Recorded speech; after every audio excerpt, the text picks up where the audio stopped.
What's going on? I am doing a video for Castle Crashers because why? Because I can. That's why. Did I ever get all the trophies in this game? I don't remember. Trophies. I'm on the Xbox. There are no trophies. What am I missing? I don't remember. This is a weird start to the video, but whatever.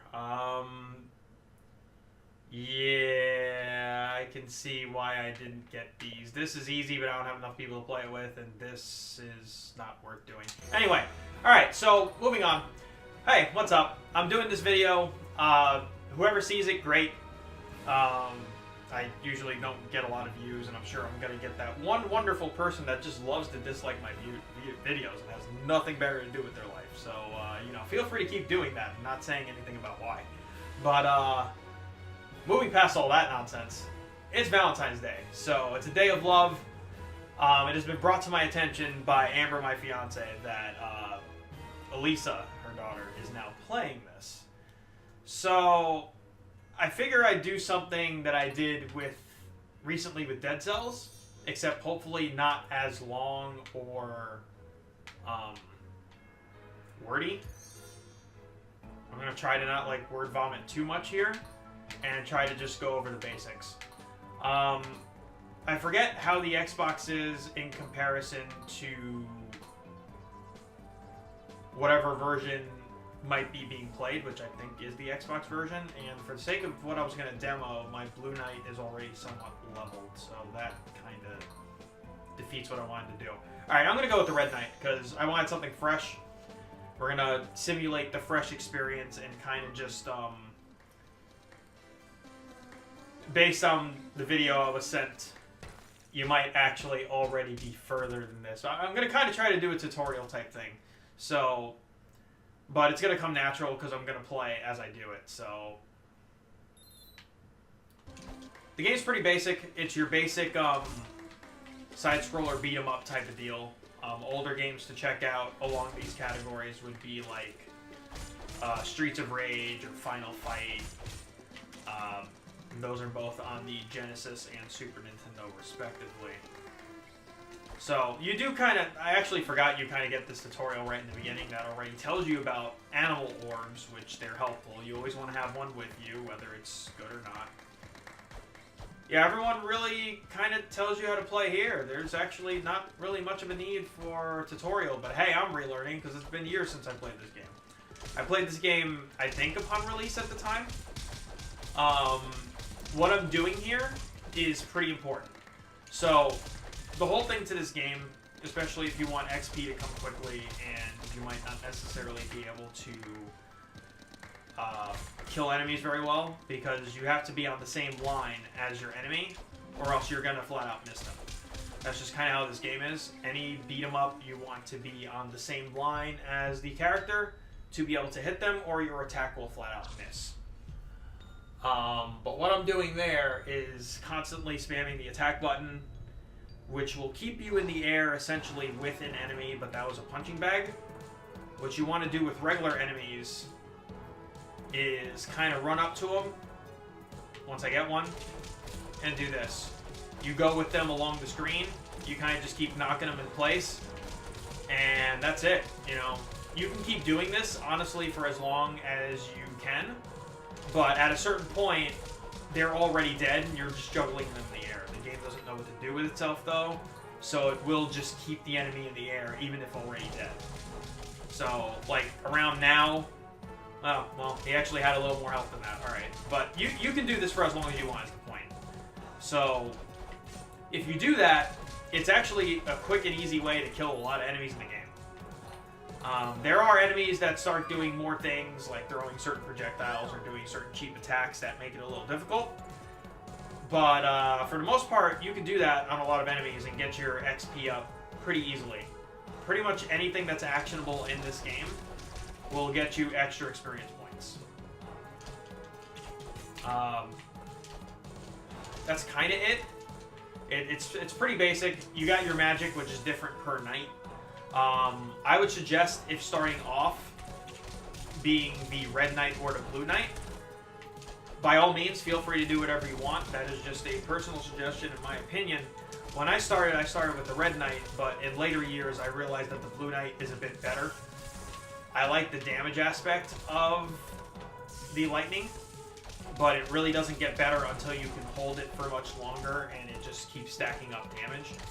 Whereas with the Blue Knight, you instantly get an option to be able to freeze your enemies in place, which is pretty damn useful for starting off. The game can be brutal. Starting off, you know, you'll get to certain areas that feel like they're just going to whoop you, and it'll happen, and that's okay. Because you don't lose your experience no matter what you do. So you can always just keep trying again and slowly getting your character stronger. And then eventually, you'll just, as they like to say, grind your way to victory by getting more experience points. Therefore, your character becomes stronger, so on and so forth. You might know some of these things already because of some of the mobile games that you played with Mom. I don't really know, but needless to say, if you already knew, feel free to ignore me.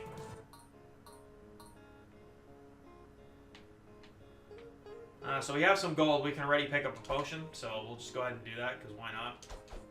I don't even know if I'm going to use it, but... So when you level, you get to allocate points accordingly, depending on what your character's like. If I was the Blue Knight, I'd be putting this towards magic, but since I'm the Red Knight, I'm going to put it more towards strength, because why not? Or you can always do 1 and 1. It's really up to you. You didn't get any animal orbs to start with? I really don't remember. Come to the blacksmith, you get the compass here.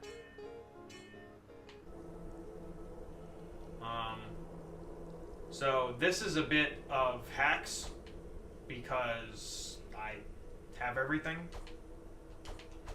I can't actually get it until I'm proper level, but I have like all the weapons. So when you go in here into Frog's Mouth, which is, you know, very, it is what it is. But there's a lot of different weapons you can get. They put your stats up to certain abilities. Like the arm is strength, the poof is magic, the bunny is agility, and the shield is defense. So whatever you want to favor, there's a weapon for you. And there are a bunch of them. Some cooler than others, some stronger than others. So that's just kind of a preview of all that. The opposite end is the barn, which is where you get your animal orbs.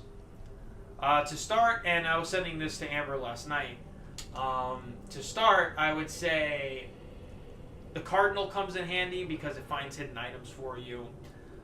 Rammy knocks people down. And I believe I mentioned another one at some point. Giraffe. So the Giraffe is important because...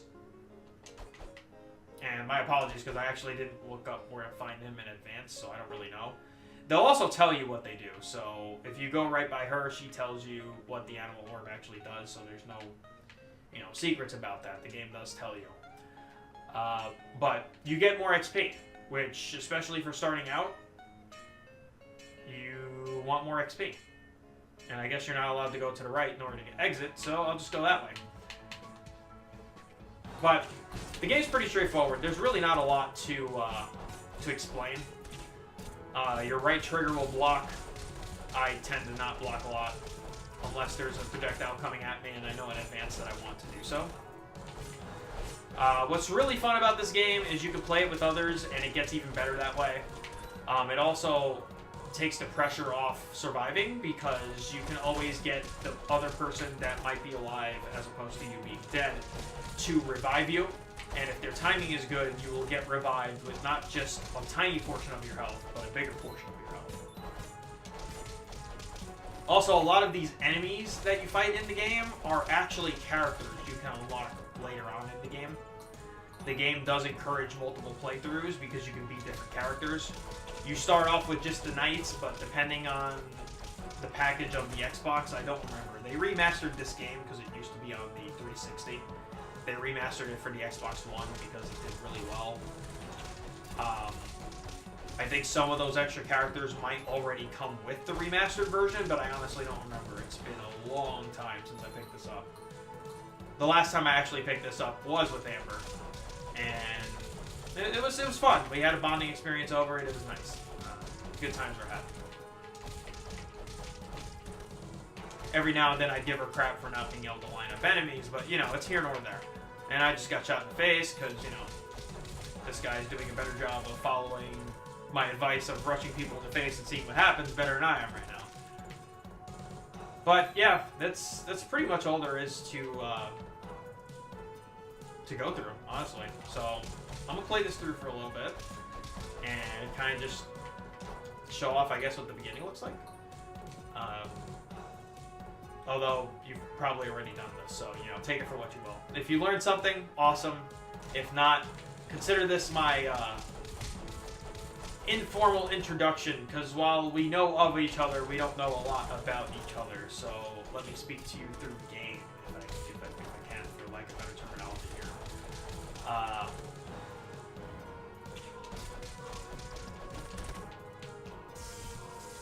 Yeah, every now and then I decide to remember that I have magic. But early on, it's really only so useful.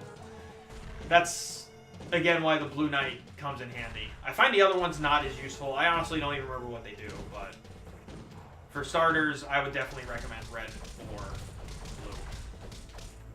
Now, this guy's easy because you can really just kind of, well, do what's happening, say. Like, the only thing you have to worry about is the X's on the floor, which actually can hit the enemies, which is kind of funny. You just toss everything around, like that's all you need to do. Look at this. It's really kind of cheating in a way. But, you know, it's in the game, so it's not cheating. The game allows you to do it and exploit it. You take advantage of that.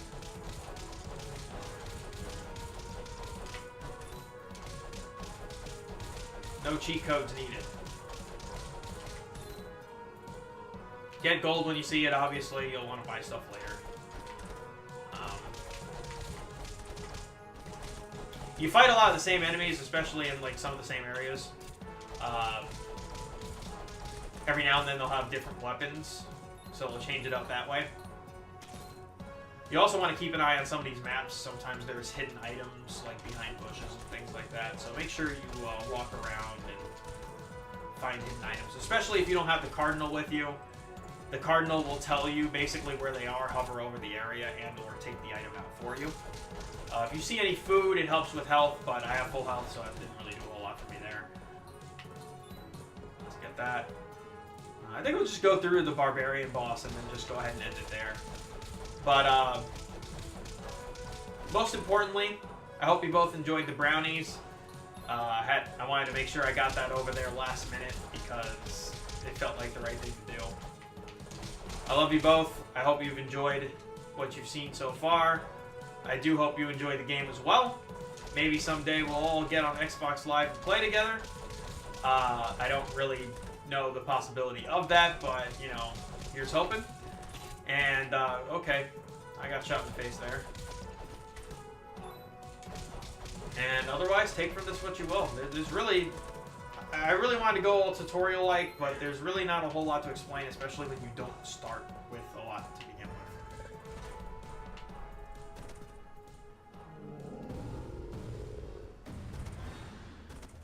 Sometimes games tend to be hard and frustrating, some more than others.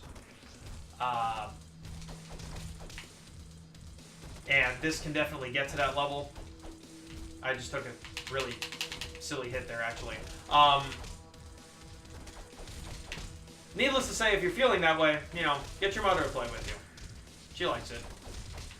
Then maybe you'll give her crap for not lining things up. Maybe you line things up better than she does. I know I did. Yeah.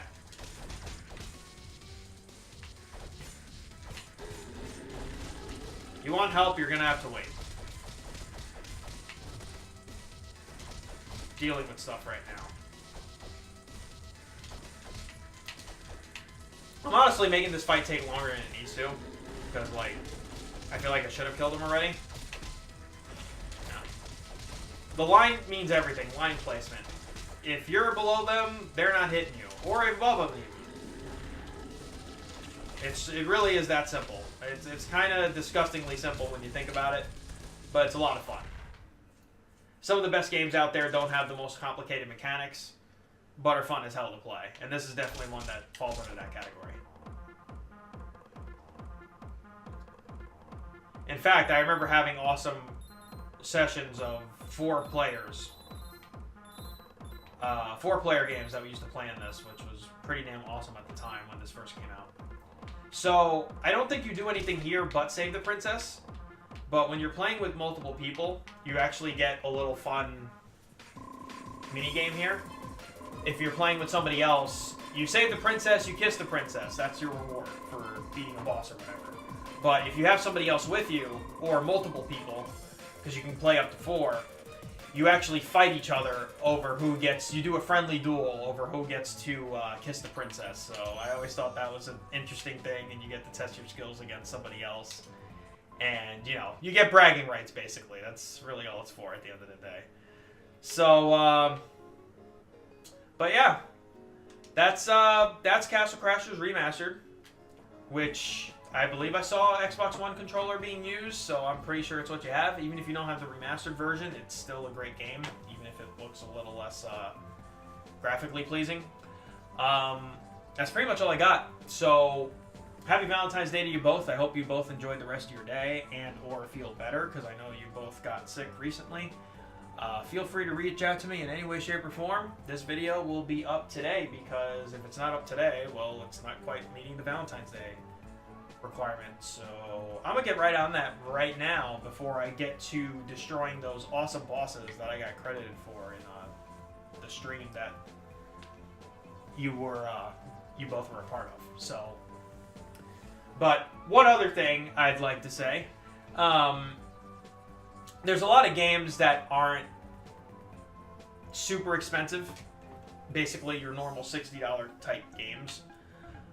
Like this, that are like between $15 and $20 and are awesome ways to, they're called like indie games, so they're independent developers.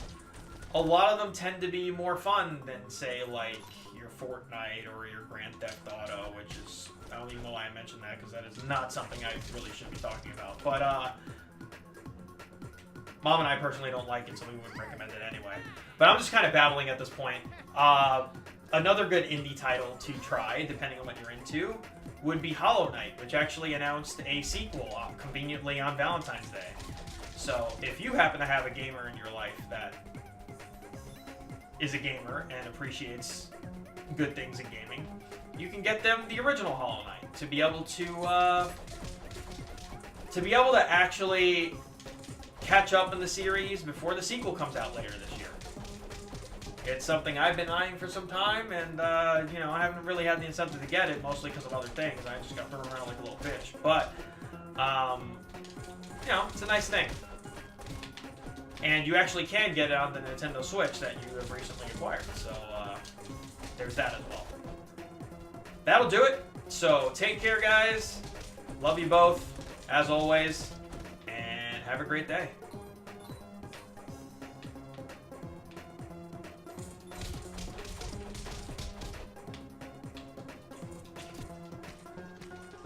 Oh, and you can shoot arrows, but I rarely do that either, because I totally forgot. Okay, bye!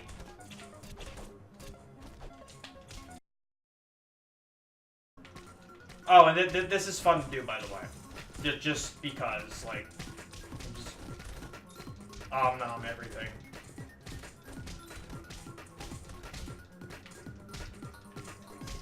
Alright, I'm actually going this time. Take care. Love you both. Bye.